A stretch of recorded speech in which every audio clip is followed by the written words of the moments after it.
تو تجھے اس محل کے دروازے پر سولی چڑھا دوں گا، تیرے ساتھ 40 عزیزوں کی بھی جان لوں گا، ہرگز جیتا نہ چھوڑوں گا۔ وزیر جعفر نے ہاتھ باندھ کر عرض کی، غلام کو 3 دن کی مہلت عنایت فرمائیے، چوتھے روز قاتل آپ کے سامنے ہوگا۔ خلیفہ نے 3 دن کی مہلت دے دی اور جعفر رخصت ہوا۔ راستے میں سوچتا تھا کہ اس عورت کے قاتل کو کیوں کر گرفتار کر سکوں گا، جبکہ میں اس کا عطا پتہ ہی نہیں جانتا۔ اگر کسی بے گناہ کو قاتل ٹھہرا کر لے جاؤں گا تو حشر کے دن خدا کو کیا منہ دکھاؤں گا۔ کچھ کرتے درتے بن نہیں آتی، عقل بیکار ہو جاتی ہے۔ یا خدایا تو ہی مدد کرنا، تو ہی میری مدد کرنا، میری جان اور میرے 40 عزیزوں کی ناک جان جائے گی۔ چوتھے روز وزیر جعفر خلیفہ ہارون الرشید کے سامنے پیش ہوا۔ بادشاہ نے پوچھا، کہو قاتل کہاں ہے؟ وزیر نے جواب دیا، حضور بندہ غیب کا علم نہیں جانتا، میں کیا جانوں اس عورت کا قاتل کون ہے؟ اس پر خلیفہ آگ بولا ہو گیا اور حکم دیا، بلاؤ جلاد کو، اس غافل اور فرض ناشناس کو اسی دم سولی چڑھاؤ اور شہر میں منادی کرا دو کہ آج جعفر وزیر ماں اپنے 40 رشتہ داروں کے سولی پائے گا۔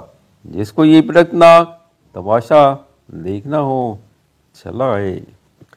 ڈنڈورے کی آواز سن کر لوگ جوکتا جوک جمع ہو گئے، مگر سب حیران تھے کہ اس کا کیا سبب ہے، جعفر وزیر کو پھانسی کیوں دی جاتی ہے، خلیفہ وقت اس پر یہ ستم کیوں ڈانا چاہتا ہے۔ خلیفہ نے حکم دیا، سولی لاؤ۔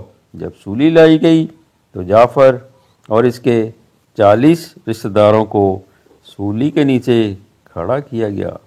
جلاد منتظر تھا، اشارہ پاتے ہی ان سب کو سولی پر چڑھا دوں۔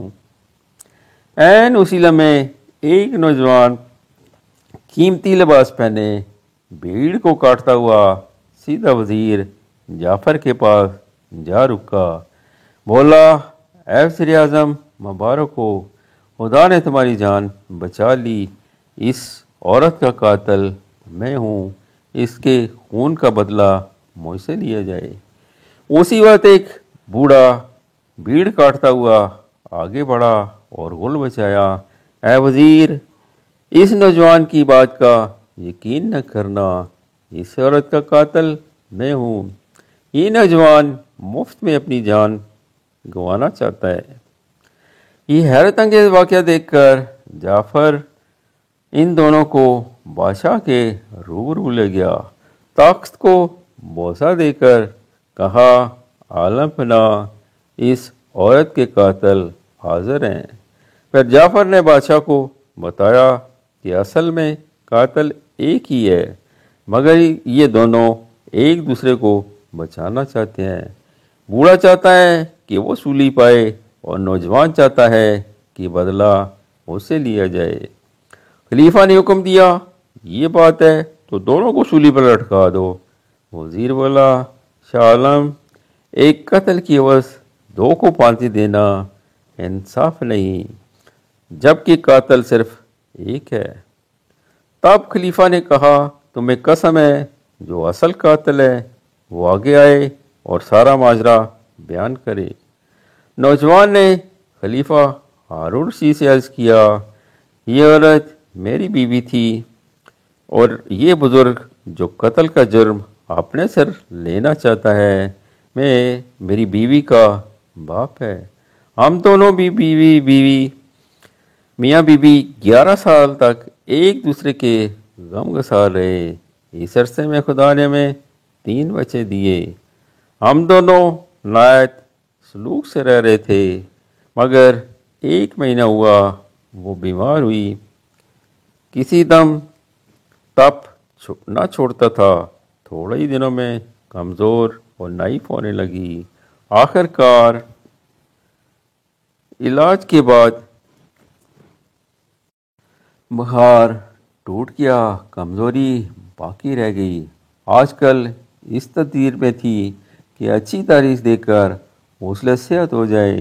اس نے مجھے فرمائش کی، میرا جی چاہتا ہے کہیں سے سیب ملتا تو سونگھتی، اس کی خوشبو سے میں کھل اٹھتی اور تھوڑا سا بھی کھا لیتی۔ میں نے کہا یہ کون سی بڑی چیز ہے جس کے لیے تم یوں عاجزی سے کہہ رہی ہو؟ اسی وقت میں بازار جا کے ڈھونڈا مگر کہیں سیب نہ ملا۔ حالیہ جو گھر واپس آیا تو بیوی کو بڑی مایوسی ہوئی۔ کون سولی چڑھا اور کون بچ گیا؟ آئندہ قسط میں۔